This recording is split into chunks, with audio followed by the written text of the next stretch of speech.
Olá, eu sou Lauro Jardim. Eu sou o Gabeira. Eu e Gabeira estamos hoje aqui, como em todas as terças-feiras, para bater o nosso papo semanal sobre os assuntos quentes do Brasil.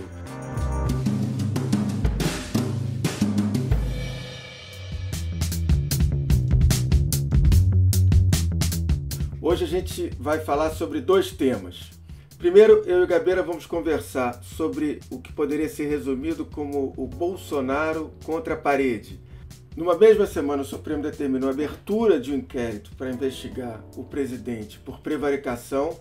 No caso da Covaxin, surgiram ainda novos áudios com revelações sobre as rachadinhas, que é um fantasma que nunca deixa de assombrar a família do presidente e o presidente também.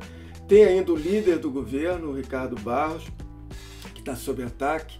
E também tiveram novas manifestações no sábado pedindo o impeachment do presidente. Tudo isso, como eu disse, empurrando o Bolsonaro contra a parede. Depois a gente vai falar da terceira via. Por enquanto, essa terceira via ainda parece uma rua sem saída. A gente está numa polarização entre o Lula e o Bolsonaro, mas nos últimos dias surgiram dois fatos que acho que merecem uma análise. Primeiro foi Eduardo Leite, governador gaúcho, que virou assunto nacional depois de dar uma entrevista em que se assume gay. E depois a agressão sofrida por militantes do PSDB na manifestação de sábado em São Paulo. Foi uma agressão inesperada, uma vez que se imaginava que a ideia da manifestação era agregar outras forças de oposição ao Bolsonaro que não fossem saídas só da esquerda, mas mostrou que existe um grau de dificuldade de coexistência pacífica entre o centro e a centro-direita, ou até mesmo a direita, com uma certa esquerda. Enfim, como tudo isso repercute na sucessão presidencial, é o que a gente vai discutir aqui. Gabeira, vamos começar com o Bolsonaro acuado. Como eu falei na abertura, tem um inquérito recém-aberto no Supremo, tem esses áudios escancarando o esquema da rachadinha. Foi um tempão assim, até que o Jair pegou e falou, ó, chega, pode tirar ele, porque ele nunca me devolve o dinheiro certo. Tem gente na rua pedindo impeachment, tem a Covid, que ainda está num platô altíssimo de mortes e de contaminação. Tem também, para acossar o Bolsonaro, essa recente união de presidentes de 11 partidos, inclusive partidos da base aliada do governo, clamando pelo voto impresso. Enfim, você tem aí muita coisa para deixar o Bolsonaro contra a parede. Antes de passar a palavra para você, pelo que eu apurei, o Bolsonaro anda muito irritado. Aliás, como era de se imaginar, um presidente acuado fica irritado, mas no caso dele, quando a gente fala irritado, é sempre mais irritado que os políticos normais. E ele passou a ouvir menos os ministros bombeiros, como Fábio Faria, por exemplo, e passou a dar mais ouvidos a ministros mais radicais, como Onyx Lorenzoni. O Onyx é daqueles caras daqueles subordinados que gostam de falar o que o chefe gosta de ouvir, ou seja, geralmente com análises bastante simplistas. É isso, passo a bola para você agora para você continuar aí nessa... Tá bom dia. Olha, você sabe que quando você levanta todos esses fatos ligados ao Bolsonaro no momento, eu me lembro daquele célebre áudio que ele dizia: minha vida aqui é uma desgraça. A minha vida aqui é uma desgraça, é problema o tempo todo, não tenho paz para absolutamente nada, não posso mais tomar um caldo de cana na rua, comer um pastel. Mas agora os problemas são maiores, não é? Ele não reclama ainda abertamente, mas ele está sendo investigado. É verdade que essa investigação está sendo feita pela Procuradoria-Geral da República de uma forma um pouco relutante. A Procuradoria-Geral da República não queria fazer a investigação agora. Foi a ministra Rosa Weber que disse: não, a hora é essa, vamos fazer agora. E muito possivelmente a Procuradoria-Geral da República vai tentar fazer com que a investigação se esvazie. Mas nunca se sabe o caminho, né? Nunca se sabe, por exemplo, quais são as cartas que o deputado Luiz Miranda ainda tem no bolso. Mais especificamente, nunca se sabe se ele tem um áudio do encontro e se colocando esse áudio não acrescenta uma gravidade maior à situação.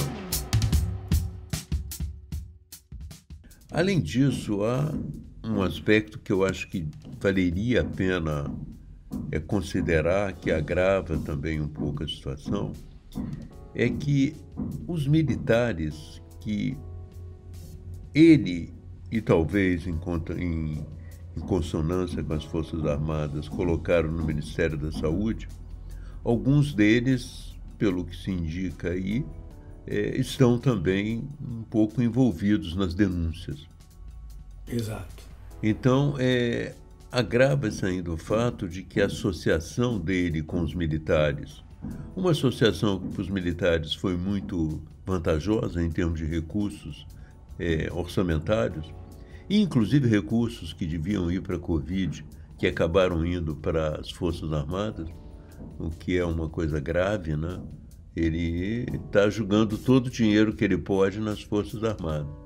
Mas ainda assim, a imagem das Forças Armadas eu acho que não se resolve com dinheiro só. Né? Por mais que eles tenham dinheiro e tenham uma boa situação, não é conveniente que eles fiquem com o mesmo prestígio do Centrão, por exemplo. Né? De pessoas fisiológicas que querem ganhar dinheiro, e tudo isso é muito sério. Quanto ao último aspecto que nós podemos mencionar, que é a questão das rachadinhas, havia já uma suspeita muito grande de que o Bolsonaro estava envolvido em rachadinhas. Né? Não só havia uma suspeita de que ele estava envolvido, mas uma suspeita de que ele iniciou o processo e colocou todos os filhos e ensinou os filhos como fazer.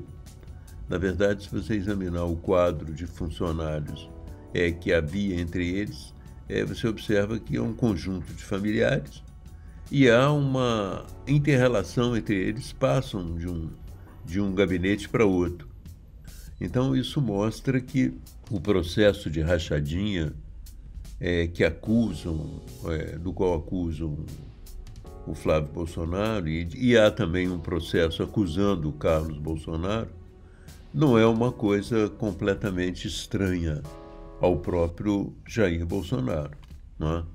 E isso coloca, não tem repercussão jurídica imediata, que o presidente da República não pode ser processado por atos que ele cometeu antes do mandato, a não ser depois que ele deixe o mandato, mas tem um peso também na imagem. O Bolsonaro sempre se colocou como uma pessoa honesta, que estava combatendo a corrupção, num sistema corrupto no qual não havia salvação. Todos eram corruptos, menos ele. Não é? Mas a verdade é a seguinte, que o processo de corrupção maior, ele não teve acesso. Ele não teve acesso aos grandes processos de corrupção. E ele criou um sistema próprio para financiar suas campanhas e para financiar também algum nível de crescimento financeiro próprio, materializado na compra de imóveis. Flávio Bolsonaro, filho do presidente Jair Bolsonaro, comprou uma casa de quase 6 milhões de reais numa área nobre de Brasília. Ele é investigado, suspeito de praticar a chamada rachadinha com salários de assessores quando era deputado estadual no Rio. Portanto, nós temos aí uma revelação mais clara da posição dele e temos também, no caso Covaxin, uma possibilidade maior de envolvimento dele do que pura e simplesmente aquela prevaricação. A prevaricação que é o fato de um funcionário público não registrar um crime que ele está na administração, que ele está testemunhando. Mas o Bolsonaro, ele foi mais longe. Foi o único processo de compra de vacina no qual ele se envolveu diretamente. Ele escreveu uma carta para o primeiro-ministro da Índia. Ele mencionou o interesse que havia nisso. Portanto, ele não pode dizer, por exemplo, que isso é um rolo do Ricardo Barros só. É um rolo de todos. É um rolo do governo Bolsonaro. Mas você vê que o contrato, quando você observa todo o questionamento feito pelo TCU, que o contrato é problemático. O primeiro aspecto do contrato que é problemático é o fato do preço ser de 15 dólares.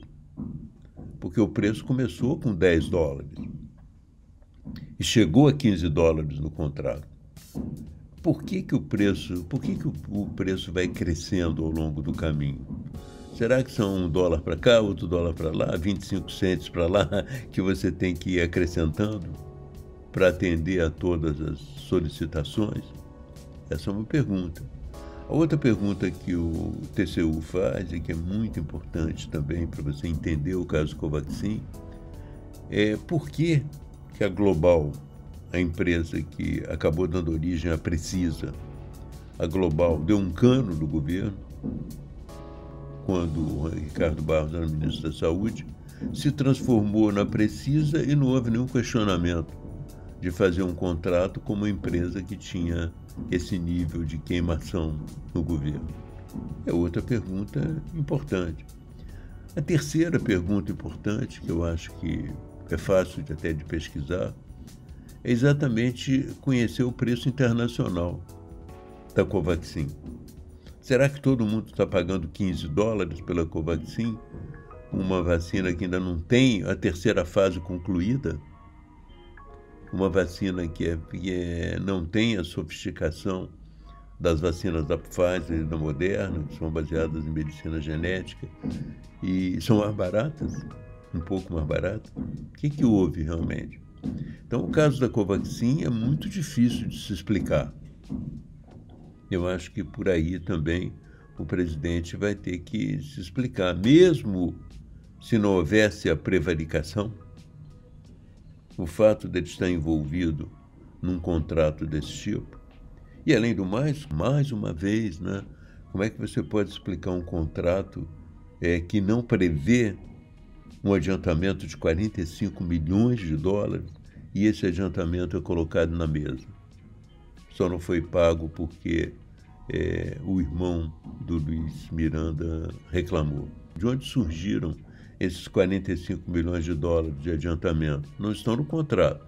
Será que a empresa se enganou?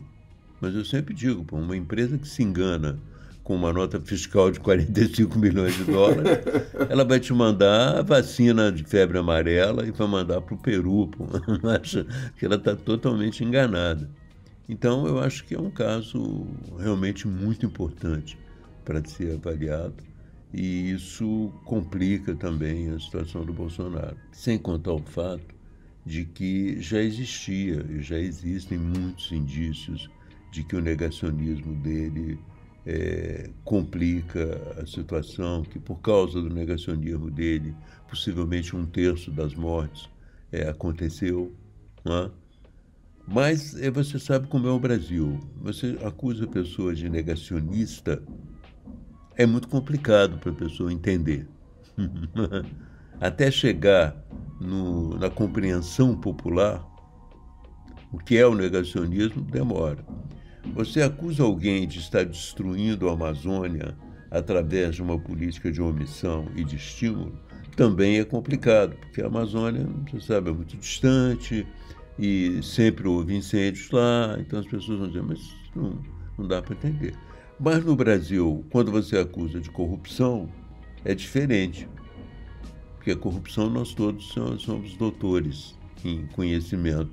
O Brasil tem doutorado de corrupção. Todo mundo sabe quais são os caminhos, todo mundo sabe quais são as desculpas, o eu não sabia, todo mundo conhece, por exemplo, como se queimam as pistas, enfim, é um universo familiar e popular.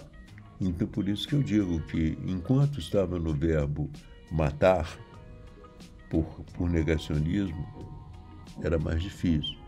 Passou para o verbo desmatar, também era mais difícil. Agora, quando entra no verbo roubar, as coisas ficam mais claras.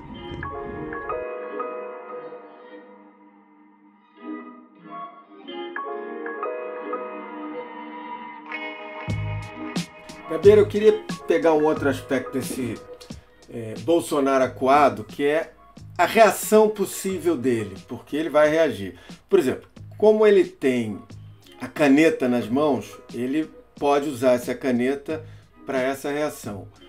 Ontem, segunda-feira, por exemplo, ele estendeu o auxílio emergencial por mais 3 meses.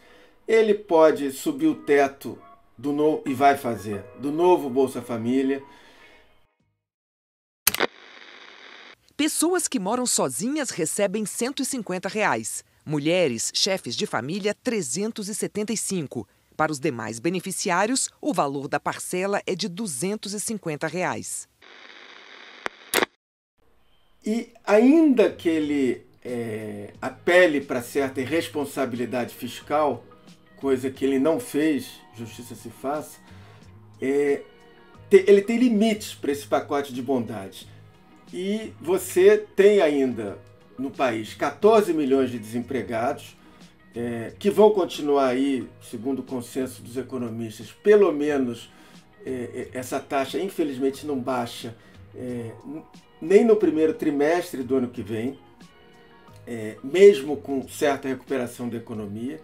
Então ele tem essa reação econômica, que ele pode tentar e vai tentar. Tem outro tipo de reação que ele também costumeiramente faz, que é falar para o grupo dele mais fechado de radicais que o apoia. Uma outra possibilidade que ele também vai usar, e ele já usa, que é seduzir os contingentes grandes de evangélicos, seja com discurso mais moralista, seja com benesses fiscais, coisa que ele tem feito ao longo desses 2 anos e meio de mandato.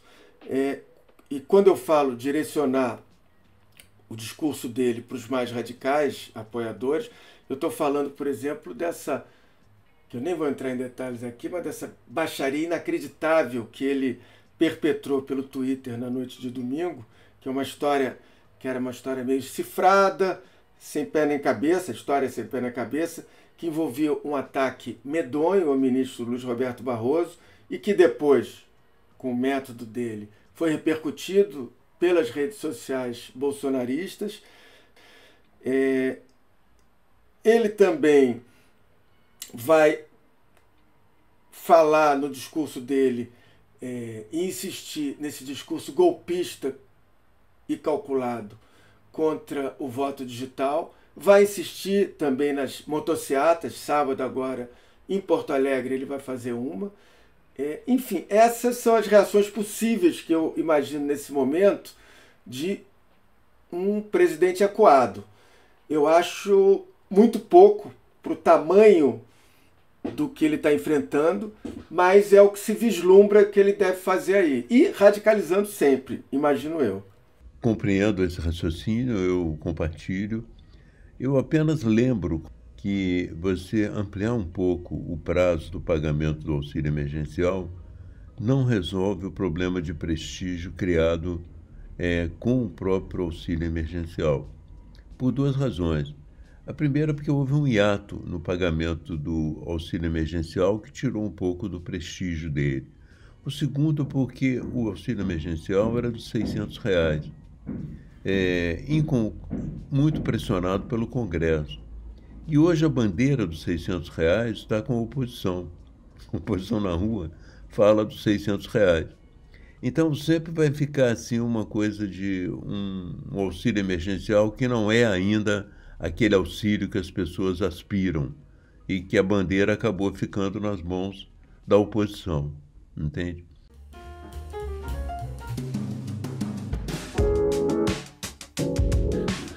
No nosso segundo tema, então já vamos partir para ele, que é a terceira via. Quer dizer, ninguém hoje, na verdade, Gabeira, tem certeza se essa terceira via vai se materializar e vai conseguir romper com a polarização Lula-Bolsonaro, mas como ainda tem muito chão de sucessão pela frente para a gente descartar essa possibilidade agora.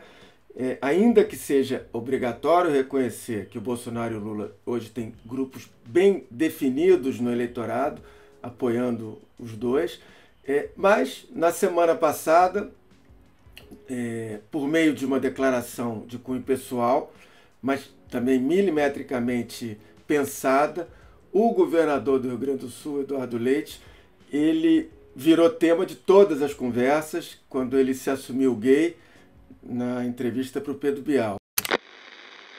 Nesse Brasil com pouca integridade nesse momento, a gente precisa debater o que se é, né? Para que se fique claro e não se tenha nada a esconder. Eu sou gay. E, de certa forma, passou a ser comentado, isso eu acho que é importante, por gente que nunca havia reparado nele. Só ver do meu grupo de relações, a que eu vi por aí, muita gente que nunca falou em Eduardo Leite passou a falar nele. Enfim, ele, de alguma maneira, ele surgiu no noticiário. Ele, na verdade, já tinha assumido antes uma outra coisa, que era disputar as prévias do PSDB, que ele iria ser candidato, para tentar ser o candidato à presidência da República pelo partido. É importante o seguinte, desde que ele assumiu ser homossexual, e naquela entrevista ele tomou muita pancada da esquerda. Evidentemente não por ser homossexual, mas porque a partir do momento que os holofotes foram para ele, parte da esquerda cobrou dele o voto que ele deu ao Bolsonaro em 2018. E isso remete a gente para o segundo eixo dessa parte do podcast, que é a agressão que um grupo de tucanos, aliás, era um grupo de tucanos pela diversidade, que opera no partido pela diversidade, que sofreu na manifestação de sábado em São Paulo. Quer dizer, ok, aparentemente foi uma coisa restrita a um grupo de doidos do Partido da Causa Operária, o PCO, que é um partido que não só é radical, mas tem posições, digamos, excêntricas, e disso eu até falo mais tarde. Mas mesmo assim, eu acho que mostra a dificuldade de se formar uma frente de verdade contra o Bolsonaro. Ontem, por exemplo, o MBL ele já falava em organizar um ato contra o presidente da República, separado desses atos que vêm sendo realizados, como esse de sábado. E isso mostra que tem aí uma polarização difícil de ser superada. Exatamente. Isso aí é uma limitação. Ó. Agora, o que esse Partido da Causa Operária fez não é aprovado pela maioria das pessoas que estavam na manifestação. Ele é um partido relativamente isolado na esquerda. E, além disso, ele é pouco representativo. Ele não tem representantes nos parlamentos e tal. Ele não elege. Nunca elegeu nem o vereador. Exato. É verdade. Ele não elege, entende? Então, ele é uma minoria. Então, muito possivelmente, preocupada com isso, a esquerda pode, de uma certa maneira, próximas manifestações, ela pode isolá-lo, né? Pode tentar evitar com que isso aconteça de novo. Agora, evidentemente que houve um certo abalo, né? E o próprio presidente da República utilizou como propaganda o fato de um grupo ter promovido destruições, promovido violência. Mas até o momento não está muito claro se esse grupo que promoveu violência era um grupo orgânico da manifestação ou é aquele grupo que nós chamamos de infiltrados, e que é muito comum em todas as manifestações que nós já fizemos na vida. Sim. É muito comum existir infiltração destinada exatamente a realizar coisas que podem comprometer os manifestantes sem que eles estejam sabendo até ou aceitando. Se a terceira via é viável, eu te digo o seguinte, ela vai existir. Ela pode não ter a viabilidade eleitoral a ponto de transformá-la em vitória, mas ela vai existir. Mesmo porque existe já um candidato que dificilmente deixa o picadeiro, porque ele é candidato nas últimas eleições, ele está aí, que é o Ciro Gomes. né? Ele vai sempre se apresentar como uma terceira via e agora muito entusiasmado porque as pesquisas mostram que, na hipótese dele ir a um segundo turno com o Bolsonaro, ele venceria o Bolsonaro. Então eu acho que ele tem ainda o sonho de derrotar o Bolsonaro no primeiro turno e de ir para um segundo turno com o Lula, né?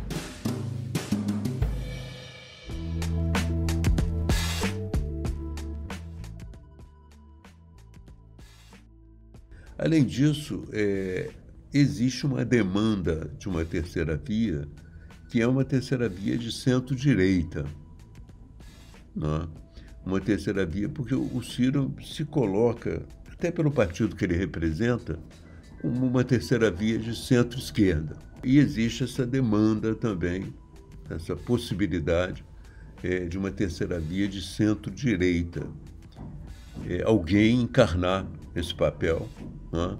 E a gente nunca sabe, no processo eleitoral, se as coisas continuam como estão ou se mudam.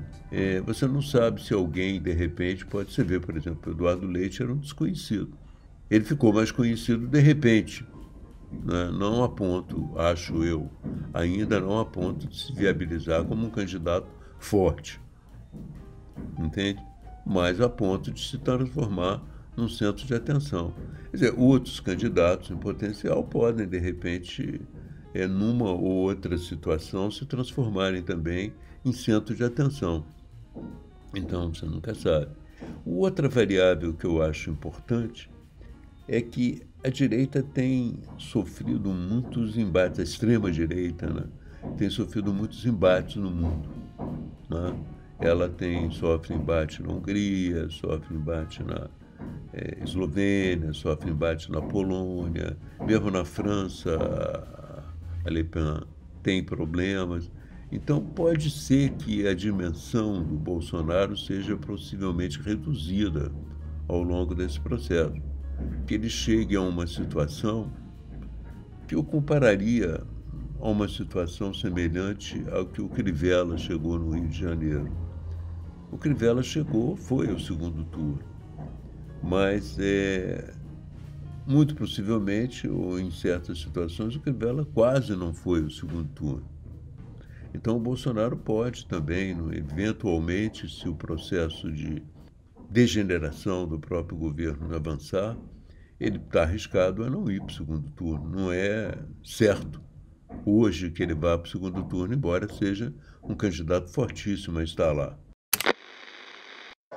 Nós temos hoje o homem que atacou todas as instituições, alguém que conseguiu desmoralizar até mesmo o Exército Brasileiro. Eu queria juntar com essa cobrança que foi feita ao Eduardo Leite por ele ter votado no Bolsonaro em 2018, que aliás é uma coisa que une também ele, é uma coisa que ele tem em comum com o Dória, outro candidato a ser candidato da terceira via. Ambos votaram no Bolsonaro em 2018. Eu acho que tem duas coisas importantes aí. Primeiro, para um determinado eleitorado que eles vão tentar captar um eleitorado que votou no Bolsonaro e hoje está arrependido, não quer mais o Bolsonaro e, portanto, pode se identificar com eles. Assim como eles se declararam, ambos, Dória, o Eduardo Leite, que erraram, que estão arrependidos e tal, tem milhares, milhões, e eu espero que tenham, milhões de eleitores que votaram no Bolsonaro e que hoje querem uma outra opção, e não uma opção à esquerda. Então, isso que é uma cobrança aos dois, e é uma cobrança do jogo da esquerda, isso não necessariamente é um problema eleitoral para eles tão grande assim. Não, porque pelo menos 57 milhões de pessoas fizeram o mesmo. Exato. Então, você tem aí milhões, dezenas de milhões de brasileiros para eles pescarem ali o voto. Agora, eu queria também lembrar de uma certa hipocrisia também, que as pessoas podem mudar também, contanto que não seja fruto de oportunismo e que elas mostrem, de fato, assumam erros e mudar, as pessoas podem mudar. Eu queria lembrar aqui que, por exemplo, o senhor Diretas, o político que comandou institucionalmente a oposição à ditadura, o Ulisses, ele apoiou não só o golpe de 64, como ele, na eleição indireta do Castelo Branco, o primeiro general da ditadura, ele votou no Castelo. Isso não impediu que ninguém nunca contestou Ulisses depois, eu não quero comparar Ulisses, Eduardo Leite, mas dá para fazer sim um paralelo de alguém que apoiou o golpe de 64, alguém que votou no Castelo Branco e alguém que pouquíssimo tempo depois já estava comandando a oposição no Congresso e na sociedade à ditadura, que foi Ulisses. Quer dizer, eu acho que tem certas cobranças. De novo, o importante no caso do Eduardo Leite, ou em caso de quem for, é mostrar um arrependimento sincero, mostrar que não é oportunismo e etc. Porque senão é uma cobrança para o resto da vida. Na verdade, vendo por outro ângulo, né, você viu, por exemplo, pessoas que podem ser mencionadas como pessoas que mudaram de posição, o caso do Ulisses Guimarães. Mas vendo por outro ângulo, na necessidade de uma grande frente democrática no Brasil, né, que pode se formar no segundo turno, o ideal, e pode se formar agora também na luta pela democracia, né, na medida que a democracia está ameaçada, ela está ameaçada agora, pode estar muito ameaçada no caso de uma derrota do Bolsonaro. Então, essa frente ampla é super necessária. E o Churchill, quando se via na necessidade de criar uma frente ampla na Inglaterra para resistir aos alemães, que certamente tentariam invadir a Inglaterra, ele dizia que o grande problema eram os caçadores de herege. Os caçadores de herege, têm uma grande dificuldade, porque eles ficam dizendo, você no dia tal cometeu esse erro. Mas eu acredito que os setores mais maduros, mais conscientes e tal, vão acabar prevalecendo. E essa possibilidade futura de uma frente vai existir, porque fora disso é um pouco autodestruição. Gabeira, só para terminar minha participação aqui, eu não sei quando é que a gente vai voltar a falar do PCO. Nunca, nunca. Como eu espero que nunca, eu vou dizer para os nossos ouvintes 2 fatos curiosos sobre o PCO, que eu acho que vale a pena para entender um pouco mais a cabeça do partido. Em 2018, Diário da Causa Operária, que é o jornal deles, publicou um extenso editorial durante a Copa do Mundo da Rússia, denunciando que tinha uma conspiração imperialista para que o Brasil não vencesse a Copa do Mundo. Pelo visto, a conspiração deve ter triunfado.